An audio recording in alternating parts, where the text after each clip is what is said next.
حضرت آدم علیہ السلام کی حضرت حوا کے ساتھ پہلی زفاف۔ حضرت آدم علیہ السلام جب نیند سے جاگے تو دیکھا ان کے ساتھ ان کی جیسی ہی مخلوق لیٹی ہے، لیکن ان کے اعضاء تھوڑے مختلف ہیں۔ اسی لمحے اللہ تعالیٰ نے شہوت کو پیدا کیا، جس سے آدم علیہ السلام کے دل میں اس عورت کو چھونے کی چاہت پیدا ہوئی۔ آدم نے سب سے پہلے حوا کے جس عضو کو پکڑا، بسم اللہ الرحمن الرحیم۔ نسل انسانی کے وجود میں آنے سے 2000 سال قبل رب العزت نے کائنات کو تخلیق فرمایا، زمین پر جنات کو حکمرانی دی جو آگ سے پیدا کیے گئے تھے، اور آسمان پر نور سے پیدا کیے گئے فرشتے اور ملائکہ تھے۔ وہ ہر وقت عبادت الہی میں مصروف رہتے۔ جنات آگ سے پیدا ہونے کی وجہ سے آتش مزاج کے حامل تھے۔ سرکشی، بغاوت، دنگا و فساد، خون ریزی ان کی سرشت میں شامل تھی۔ جب زمین پر جنات کا لڑائی جھگڑا حد سے بڑھ جاتا تو اللہ ذوالجلال آسمانوں سے فرشتوں کے لشکر بھیجتے جو ان سرکش جنات کو مار مار کر سمندری جزیروں اور ویران پہاڑی علاقوں میں بھگا دیتے۔ ایسی ہی ایک خون ریز لڑائی کے دوران فرشتوں کو ایک ویرانے میں جنات کا ایک معصوم سا بچہ روتا ملا۔ اس کے والدین شاید جنات کی جنگ میں کام آ چکے تھے۔ فرشتوں کو اس معصوم صورت جن پر ترس آ گیا، چنانچہ رب کائنات کی اجازت سے فرشتے اس بچے کو آسمانوں پر لے آئے، جہاں وہ اللہ تعالیٰ کی عطا کردہ ذہانت کی بنا پر بہت جلد معلم الملوک کے نام سے پکارا جانے لگا۔ سعید بن مسیب فرماتے ہیں کہ یہ آسمان دنیا میں فرشتوں کا سردار تھا۔ ایک صبح کا ذکر ہے کہ فرشتے حسب معمول عبادت الہی میں مصروف تھے کہ اچانک عرش الہی سے ایک حکم فضا میں بلند ہوا۔ ترجمہ: میں زمین پر اپنا نائب بنانے والا ہوں۔ فرشتے رب العزت کے اس فیصلے پر حیران اور متعجب ہوئے اور عرض کیا، اے ہمارے رب، ایسے شخص کو کیوں پیدا کرتا ہے جو زمین میں فساد کرے اور خون بہائے، اور ہم تیری تسبیح، حمد اور پاکیزگی بیان کرنے والے ہیں۔ اللہ تعالیٰ نے فرمایا، میں جانتا ہوں، تم نہیں جانتے۔ حضرت قتادہ فرماتے ہیں کہ فرشتوں کو اس بات کا علم کہ یہ انسان دنیا میں فساد اور خون ریزی کرے گا، اس طرح ہوا کہ وہ دنیا میں جنات کے فساد اور خون خرابے سے بخوبی واقف تھے۔ حضرت عبداللہ بن عمر فرماتے ہیں کہ جنات حضرت آدم علیہ السلام سے 2000 سال پہلے سے آباد تھے۔ جب وہ خون ریزی کرتے تو اللہ تعالیٰ ان کی سرکوبی کے لیے فرشتوں ہی کو بھیجتے تھے۔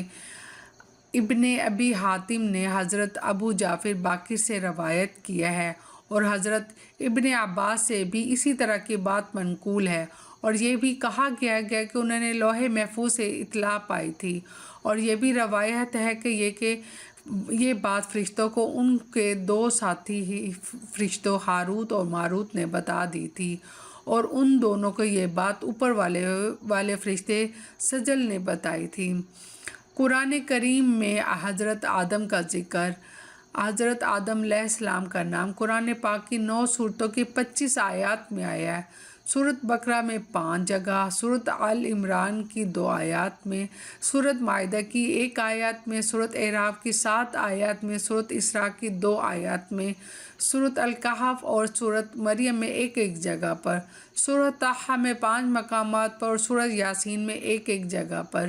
سورۃ بقرہ، سورۃ اعراف، سورۃ الاسراء، سورۃ کہف اور سورۃ طٰہٰ میں نام اور صفات دونوں کے ساتھ ساتھ سورۃ حجر اور سورۃ صاد میں فقط صفات کے ساتھ ذکر کیا گیا، اور جبکہ سورۃ آل عمران، سورۃ مائدہ، سورۃ مریم، سورۃ یاسین میں ضمنی طور پر نام لیا گیا ہے۔ تمام نعمتیں اور آسائشیں ہونے کے باوجود حضرت آدم علیہ السلام نے جب جنت میں تنہائی اور اجنبیت محسوس کی تو اللہ پاک نے حضرت حوا کو پیدا کیا۔ محمد ابن اسحاق حضرت ابن عباس سے روایت کرتے کہ حضرت آدم علیہ السلام سو رہے تھے کہ اللہ پاک نے ان کی چھوٹی پسلی سے حضرت حوا علیہ السلام کو پیدا فرمایا۔ جب حضرت آدم علیہ السلام نیند سے جاگے تو دیکھا ان کے پاس ایک ایسی مخلوق لیٹی ہے جو ان سے کچھ زیادہ مختلف نہیں۔ تفسیر ساوی شرعی اور رزاقی طور پر لکھا ہے کہ جب حضرت آدم علیہ السلام نے اپنی جیسی خوبصورت مخلوق اپنے پاس لیٹا دیکھا تو ان کی طرف دست مبارک بڑھانے کا ارادہ فرمایا تو فرشتوں نے عرض کی کہ ٹھہر جائیں، پہلے ان کا مہر ادا کرے۔ آپ علیہ السلام نے فرمایا کہ ان کا کیا مہر ہے؟ تو فرشتوں نے عرض کیا کہ ان کا مہر یہ ہے کہ آپ ہمارے سردار محمد صلی اللہ علیہ وسلم پر 10 مرتبہ درود پاک پڑھیں۔ چنانچہ آپ علیہ السلام پر درود پاک پڑھا اور فرشتوں کی گواہی سے آپ علیہ السلام کا حضرت اماں حوا سے نکاح ہو گیا۔ روایت میں یہ بھی ہے کہ حضرت آدم اور حضرت حوا 60 سال تک جنت میں رہے، لیکن ان کو حق زوجیت ادا کرنے کا حکم نہ تھا اور نہ ہی بچے پیدا کرنے کا۔ حضرت آدم اور حضرت حوا بڑے آرام اور سکون سے جنت میں رہنے لگے۔ اس عرصے میں دونوں پر جنت کے کسی حصے میں بھی جانے کی پابندی نہ تھی سوائے شجر ممنوعہ کے۔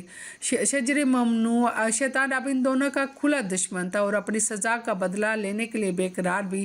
اس کی شدید خواہش تھی کہ یہ اللہ کے حکم کی خلاف ورزی کرے۔ پھر شیطان ان دونوں کو دل میں وسوسے ڈالے تاکہ ان کی شرمگاہیں جو ایک دوسرے سے پوشیدہ ہے بے پردہ ہو جائے۔ حضرت آدم علیہ السلام اور حضرت حوا کے لباسوں کے متعلق یہاں پر 2 طرح کی روایات ہیں۔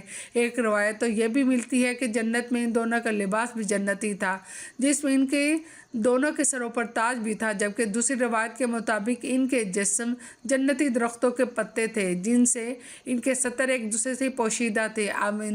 اب شیطان روز ان کے دلوں میں وسوسے ڈالتا اور ایک دن کہنے لگا، تمہارے رب نے تم دونوں کو اس درخت سے اس لیے منع فرمایا ہے کہ کہیں یہ پھل کھا کر تم فرشتے نہ بن جاؤ، کہیں ہمیشہ زندہ رہنے والوں میں سے نہ ہو جاؤ۔ شیطان کی شیطانی اور بہکاوی باتیں سن کر حضرت حوا سوچنے پر مجبور ہو گئی۔ آخرکار شیطان کی مسلسل کوششیں اور سازشیں رنگ لے آئیں۔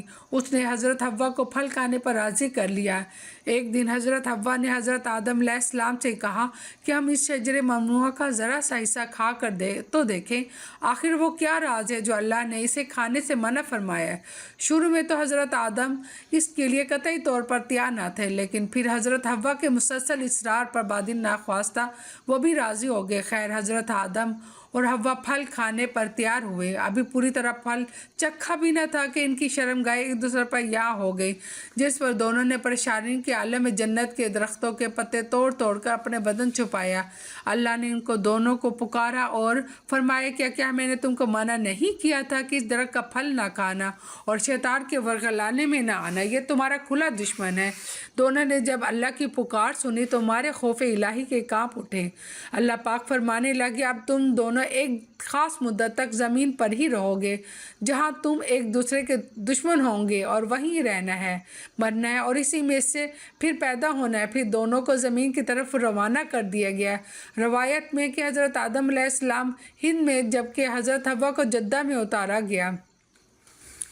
دونوں ایک دوسرے کو ڈھونڈنے لگے، ایک دوسرے کو ڈھونڈ نہ پائے۔ حضرت سعدی لکھتے ہیں کہ حضرت آدم علیہ السلام جب ہند میں اترے تو ان کے پاس حجر اسود اور جنت کے درختوں کے پتے بھی تھے جن کو انہوں نے زمین پر پھیلا دیا۔ حضرت ابن عباس سے مروی ہے کہ حضرت جبرائیل علیہ السلام حضرت آدم علیہ السلام کے پاس آئے اور گندم کے 7 دانے ساتھ لائے۔ حضرت آدم نے پوچھا، یہ کیا ہے؟ عرض کیا، یہ اس درخت کا پھل ہے جس سے آپ کو روکا گیا تھا، لیکن آپ نے تناول فرما لیا۔ اب میں اس کا کیا کروں؟ عرض کیا، ان کو زمین پر بو دیجیے۔ حضرت آدم ایک طویل عرصے تک اللہ کی بارگاہ میں روتے رہے۔ ایک دن اللہ پاک کو حضرت آدم کی گریہ زاری پر رحم آیا تو اللہ پاک نے حضرت جبرائیل کو بھیجا کہ آدم کو معافی کی خوشخبری سنا دو۔ حضرت آدم خوشی سے سرشار بارگاہ خداوندی میں سربا سجود ہو کر شکر بجا لائے۔ پھر حضرت جبرائیل انہیں لے کر مکہ آئے، جہاں حضرت آدم نے کعبہ شریف کی بنیاد رکھی اور حجر اسود کو کعبہ کی دیوار پر نصب فرمایا اور اس کا طواف کیا۔ طواف سے فارغ ہو کر حضرت جبرائیل انہیں جبل افراد پر لے گئے جہاں حضرت حوا تشریف فرما تھی، لیکن طویل عرصے کی جدائی اور حالات نے بہت سے جسمانی تغیرات پیدا کر دیے تھے، چنانچہ ایک دوسرے کو پہچان نہ پائے، جس پر حضرت جبرائیل علیہ السلام نے دونوں کا تعارف کروایا۔ ناظرین، یہی وہی رات تھی جب پہلی دفعہ حضرت حوا علیہ السلام کو حیض بھی آیا اور اللہ پاک کے حکم سے پھر حضرت آدم اور حضرت حوا کو کثیر اولاد ہوئی۔ حضرت